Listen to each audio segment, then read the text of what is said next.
Informed Choice Radio, episode 492, Misfits Changing Finance Forever, with Daniel Simon. Live from Sundial House Studios, this is Informed Choice Radio. Want to make the most of your money and your life? You've come to the right place. Now, here's your host, Martin Bamford. Every day, financial technology, or fintech, is creating seismic changes within the banking and finance sector. My guest today is author of The Dramatic Story of Fintech's Major Players, exploring how these disruptions are transforming even money itself. Dan Simon is chairman of the Museum of American Finance Communications Board and CEO of Vested, a global financial communications firm. He represents some of the most recognisable brands in finance and fintech, including Morgan Stanley, Bloomberg and Goldman Sachs. Dan is author of The Money Hackers, focusing on some of fintech's most powerful disruptors. He describes these disruptors as a ragtag collection of financial outsiders and savants telling their incredible stories to explain how the technology works and how it's changing the entire industry. Here's my conversation with Daniel Simon, author of The Money Hackers, in episode 492 of Informed Choice Radio. So welcome to Informed Choice Radio. Dan, perhaps you could start by introducing yourself. Tell us a little bit about you and who you are, what you do. Ooh, that is such a good question. It's the one that's the hardest to answer. So I'm Daniel P. Simon. If you're looking for me on the internet, you'll find me, Daniel P. Simon, but you can call me Dan. Only my mother really calls me Daniel. And I am a writer and a speech writer and a communications guy that spent most of my life on Wall Street. So finance, everything that money touches, from government policy down to the money in people's wallets, is kind of what's fascinated me. And I've made a career out of writing stories about it. And our sort of eagle-eared listeners will pick up the fact that you don't have a US accent. So thick Bronx accent? You didn't notice my thick Bronx accent? No. No, I'm from, I've actually spent more time in the States than I have anywhere else in my life. I'm a bit of a global mutt. I grew up not far from you. I was born in Brixton and grew up in southwest London. I traveled around. I went to school in Switzerland and I came out here for business. And I came out here very young in my early 20s.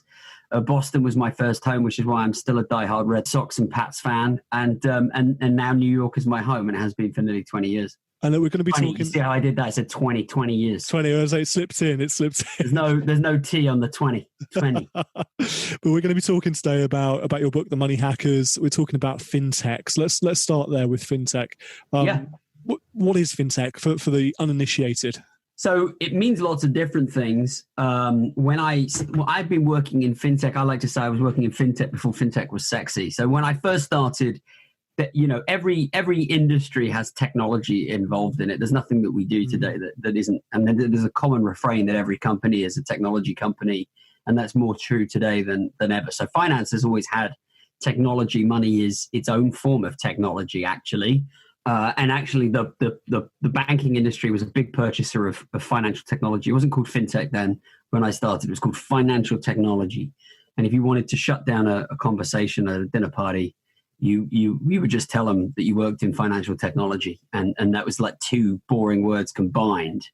And people walked away from you very quickly. Today, you tell them you work in fintech and they want they want your help setting up their Venmo or their Monzo accounts or something. And they want to know the best the coolest apps to download. So the tables have turned. But back when I was doing it, it was just a business of selling technology to banks. What we understand as fintech today is something different. It's a generation of people who didn't grow up inside finance, who are using technology to try and help people better manage their money. And whether that's savings or sending it to people or sending it across borders or investing for their future or buying a house or saving up for college and university, all of that requires money. And fintech, as we understand it today, is just the application of technology to solve some of these challenges. And that to me is particularly interesting because when we think about money and the finance sector, we often think about a very traditional sector, people who have been bankers their entire lives. But increasingly with fintech companies, these are non-finance people, often younger people who have come from a different direction. So is that a fair categorization of the sector? Is it outsiders, interlopers who are coming in and disrupting the world of finance? Yeah, I called them misfits in my book.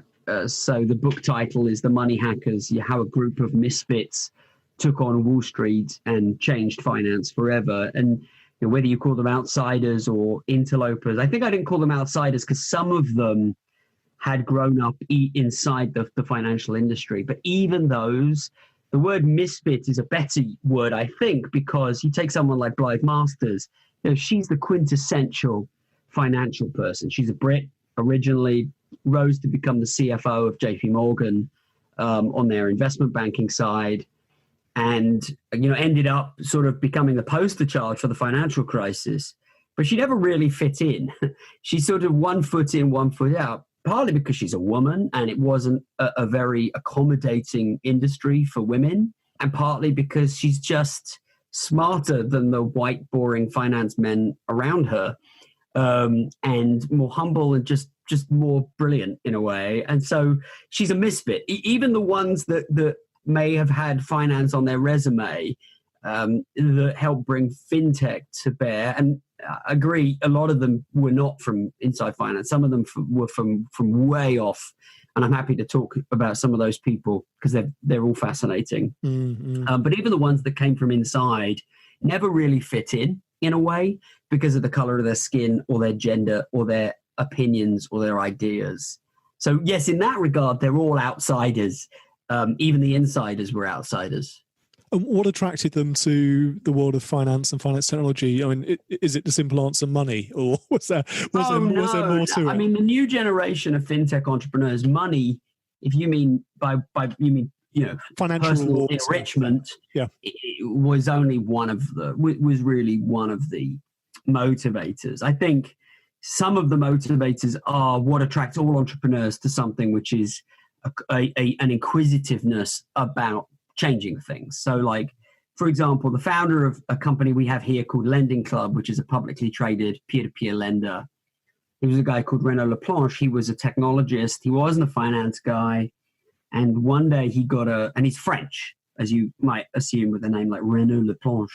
And he gets a credit card bill one day and he starts looking at it and he's just thinking like, I guess he had a bank statement in one hand and a credit card bill in the other. And he's like, so I lend you money, I give you my money and you give me whatever paltry, rate of return is on that, right? So I lend to you at 1%, you lend to me at 7%.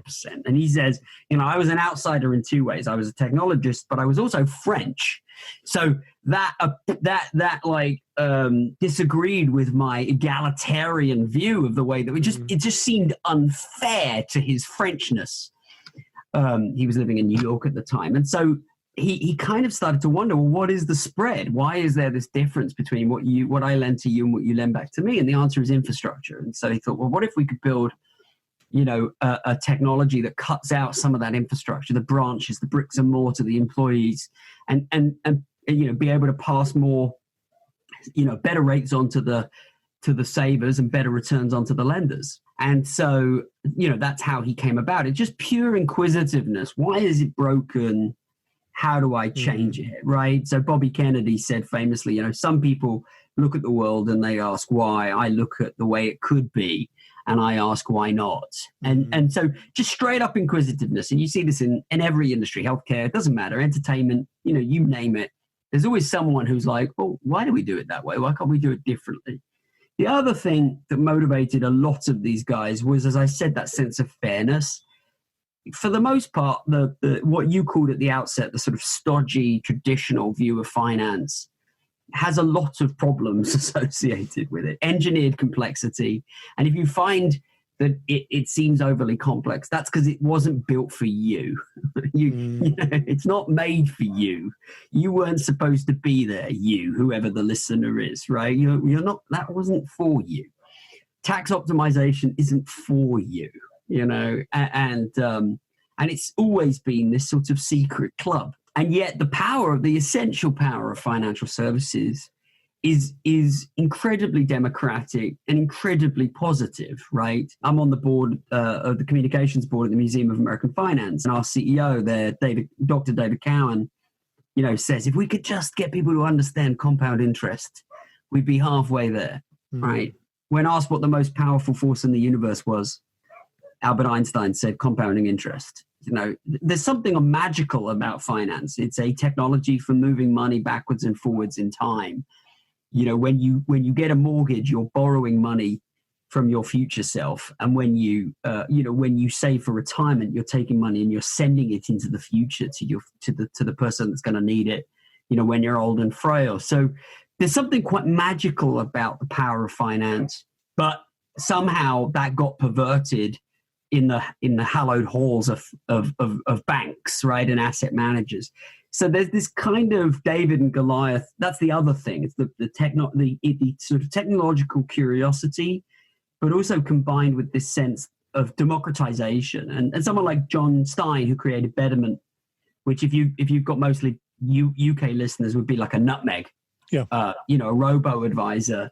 He's like, why does asset management work for just the wealthy? Why do I need to have £25,000 or dollars before I can start investing in the stock market? Why can't I start investing on $1?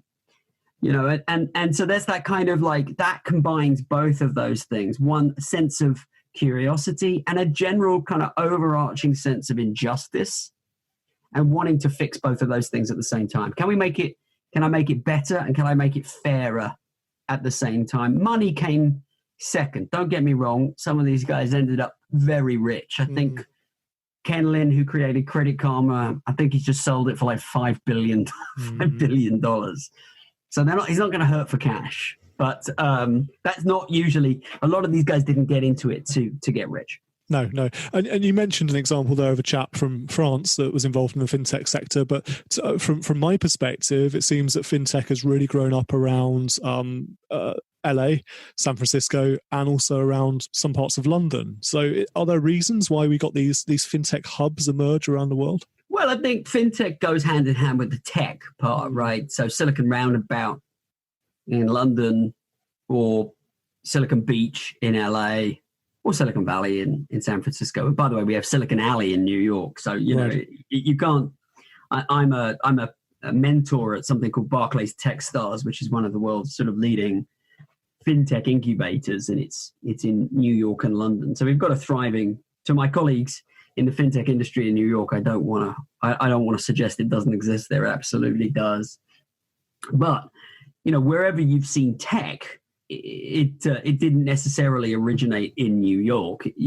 Where you've seen technology sprout up, you've seen fintech, because so many of the fintech kind of pioneers have a technologist's soul, if that makes sense. Even if they weren't sort of West Coast straight up technologists originally.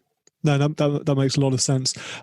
So how is this changing our lives? I mean, I think fintech it's fairly pervasive. It's in all of our lives. We're using the apps, we're using the banks, etc., that use the fintech technology. But what impact is it having on our daily lives?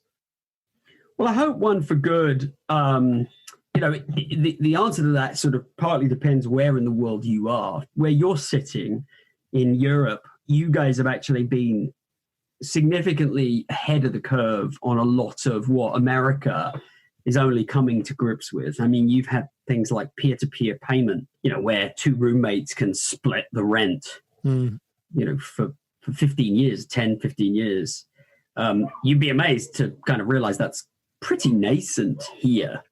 We have a thing called Zelle, which is a consortium of the banks to enable peer-to-peer payment between individuals who may bank in different institutions. That's only 2 or 3 years old. It's pretty new. And so for a lot of people, there's been a lot of friction that is now getting solved, right? Splitting a pizza with friends, sending money to one another, sending money abroad, getting better data about your money, accessing parts of the financial world like investments that were previously closed off to all but the wealthiest individuals. That's what technology has brought about for the vast majority of people. And it's sort of quite, in many ways, it's sort of insidious and pervasive. It's happened without kind of noticing. If you think about a shift in things like transport to like ride hailing, like Uber or Via or Lyft over here, you know, sometimes these changes happen quickly but subtly, and you realize one day you haven't taken a yellow cab or a black cab in like a year and a half, and you're like, oh my God. Or you haven't, you know, you use what do you have? You have DoorDash in the UK, we have Seamless and Grubhub here in the States. You know, you realize, when was the last time I looked at one of those shitty menus from a takeout, and or a takeaway menu, and I called and had them deliver it. Like, I can't remember the last time that happened. And I think that same sort of rapid but subtle change is happening in our money. You know, and it bears, that's why I wrote the book, because it bears sort of standing back and realizing that 10 years ago, the, you know, investments were closed off to all but the wealthy, or at least people with a minimum amount of money. There was a lot of friction between, you know, if you were trying to move money between people, things like sending money abroad, which in the States is less of an issue. It's just a very, very big country. It's the same reason Americans, I remember when I was a Brit, we used to make fun of Americans for not having passports. But when you live here, you realize it's a very, very large place. And so, you know, you can live in Hawaii, you can live in Florida, you can live in the American Virgin Islands, you could live in Alaska. It's still America. But when, you know, to the immigrants that live here, you know, what's called remittances, sending money abroad, is a massively important part of their lives. And for European people in you know, EMEA region, it's Europe, Middle East, and Africa. It's remittances are a huge part of their GDP and their way of life. And again, 10 years ago, companies like Western Union were taking enormous chunks out of their paychecks every month. And today they're not, because technologies like World Remit and other remittance companies are using telco rails and using blockchain technology to sort of dramatically reduce the amount of money that they take and give back to people, to immigrants, hardworking immigrants who need to send that money abroad, a lot more money back to their families. So that's what the book is about. It's about how our lives have changed, even while we didn't realize it. Yeah, and this idea of removing friction from financial transactions is a really, really good one. I mean, last week I had a check arrive in the post, and we have a lockdown situation here in the UK right now. I know you've got shelter in place in the US, etc. And I realised that I could pay in this check to my bank by scanning it through my banking app. Yeah. And I was getting very excited about this and sort of telling all my friends and things. I was like, well, that's been around for years. You could have done that ages ago. And I had no idea, but it was the sort of circumstances that forced me to explore what options were available and the fact I could use this tech to my benefit. Yeah, absolutely. And, you know, more people in America have a mobile phone than a bank. So, you know, we still struggle with a massively underserved part of the population. And the barrier to that friction, which for us, you know, relatively cosmopolitan urban elites, you know, expresses itself as kind of, you know, moderate irritation, is for the bottom 50% of the population, life and death. Yeah. You know, access to credit, you know, for the vast majority of people in the UK and the US is no longer a luxury. It is absolutely key. If we're going to have a gig economy, if we're going to have a shift work economy, if we're essentially going to pass on the volatility of income from the employers to the employees, that is to say, you used to show up to a store, and whether the store sold anything or not, you drew a steady paycheck. And now, through the evil genius of Amazon's, you know, warehouse policies and tech tracking and, you know, Uber's apps, you know, we are able to say, oh, income volatility, that's your problem. That's not the employer's problem. In fact, I'm not even an employer at all. I'm like the strip club. You pay to come here, and what you make is yours. If we're going to live in a world like that, then we're going to have to address things like access to credit, because again, as an urban elite, you and I use credit for things like purchasing very large things that we can't necessarily afford all in one go, like a house or a car or a fancy, honeymoon. For the vast majority of people, at least for a plurality of people at the bottom third of society, credit is literally what smooths over the peaks and troughs of income volatility that society is forcing on them through a growing shift work economy and gig economy. And so, for every pizza that we split on Venmo, right, there's that's sort of like, it was so convenient. Amazon, drones the sushi into my mouth now, right? For every, for every, when we talk about technology, it's important to remember that like most of the readers of this book are going to experience these things as just making their lives a little bit easier. But there's an entire cohort of Western society where this shit is literally critical to their ongoing existence. Yeah, because so life or death stuff. Life or death. Yeah, it's not it's food or rent, that sort of thing. And in America, it's food or diabetes medication, insulin, and that's a whole separate thing. But we've architected, for better or worse, we've architected societies that reward capital and penalize labor and income. And if we're going to live like that, we have to use technology to address the needs of the bottom 50% of our society. Because right now, we're just using technology to screw them.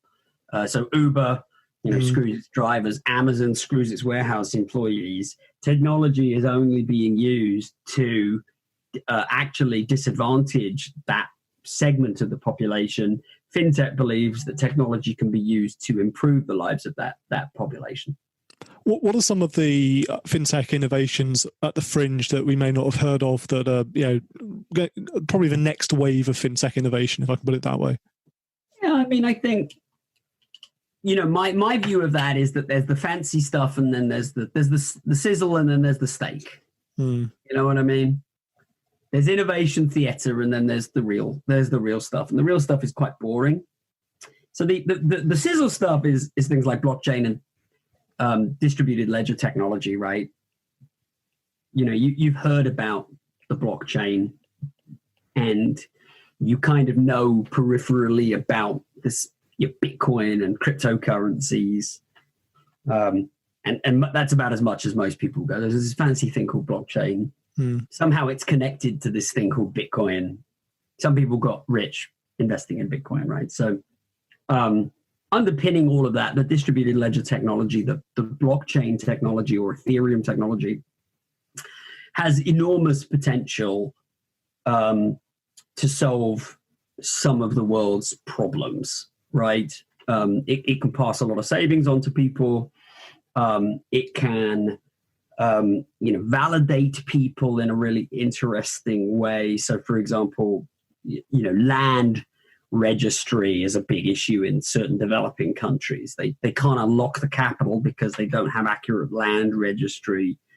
Blockchain, is being used to solve, some problems every day. I suspect that this current crisis that we're in right now will pause a lot of blockchain projects. It'll slow the rate of blockchain adoption. Blockchain is a bit like the internet, in as much as, if you remember back as far as sort of 1996, the internet was coming, and everything they said about the internet was right. It was just 15 years too early, right? We didn't really realize, we didn't know what the internet was, and we didn't start to live our lives on the internet until, as we talk about in the book, the advent of the iPhone and really putting the internet in a workable way in our pockets in 2008. And then now we live in the internet, right? We can't. And blockchain will be the same thing. So this will probably slow some of that stuff. So if you want to sort of look at the fancy end of what's around the corner you would talk to people like Michael Casey at MIT, who's also in the book, about the real promise of smart contracts and blockchain technology to transform venture capital and private equity and investment and solve some of the inequalities that I just talked about. But I'm much more pedestrian in my view. I think, the stuff that excites me is things like same day pay. If we're going to run an economy of gig workers, the least we can do is pay them on the fucking day that they do the work, or in real time, minute by minute, as they clock it in. So right now we have the worst of all possible worlds. Sorry about my language, by the way. I'm sure you're. I might just complete that out. That's no problem. As you can see, I get passionate about this sort of stuff. I mean, right now we have a system whereby Uber drivers have to bring the factory to work. If it breaks, it's their fault. It's their problem to deal with, and we're still not paying them in real time. Amazon workers still not getting paid in real time. And so we've got all of the worst. We're giving them all of the income volatility. We're not even giving them income. So moving from a world where people get paid in 2-week shifts or monthly shifts and getting paid in real time, why can't you go and do a day's work and get paid as you're working? That would solve some problems. So a lot of the areas that I'm kind of interested in fintech are not overtly the sexiest, but to me they're kind of more important. Yeah, that makes a huge amount of sense. Dan, it's been a pleasure chatting to you. Tell us a bit more about the book before you go then, so we can get it all good bookshops, we get that on Amazon, etc. Yes, all good bookshops, if bookshops still exist, but online, Amazon, Barnes & Noble, anywhere books are sold, wherever you like to pick up your books from. There's an audio book, there's an ebook, and there's a hardback book. It's published by HarperCollins. It's called The Money Hackers, how a team of a group of misfits took on Wall Street and changed finance forever. It's a good read. I can promise you that. It is not technological. It's really about the fascinating individuals who brought this revolution to life, many of whom, as you said at the top of this conversation, are not finance people or even technologists.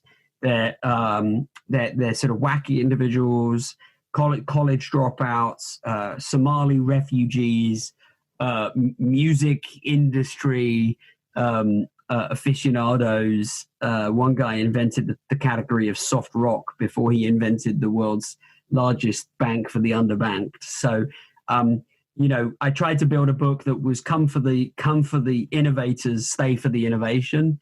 And each chapter is broken down into 2 or 3 of these individual stories, so it's extremely easy to pick up and put down. And I hope everyone enjoys reading it as much as I enjoy putting it together. Hey, we'll put a link in our show notes so our listeners can grab a copy nice and easily as well. But Dan, thanks for your time. That was a pleasure. Thank you. A big thank you to Dan for joining us for this episode of Informed Choice Radio. Do check out his book. It's called The Money Hackers. It's a really, really good read, really interesting read, so I do recommend that one. And of course, you can find links and useful notes in our show notes. As always, that's icradio.co.uk. How has fintech changed your life? I'd love to hear from you. Drop me a line via the usual channels. But until next time, I'm Martin Bamford, and this is Informed Choice Radio. And remember, when it comes to your money, the more you know, the faster it can grow.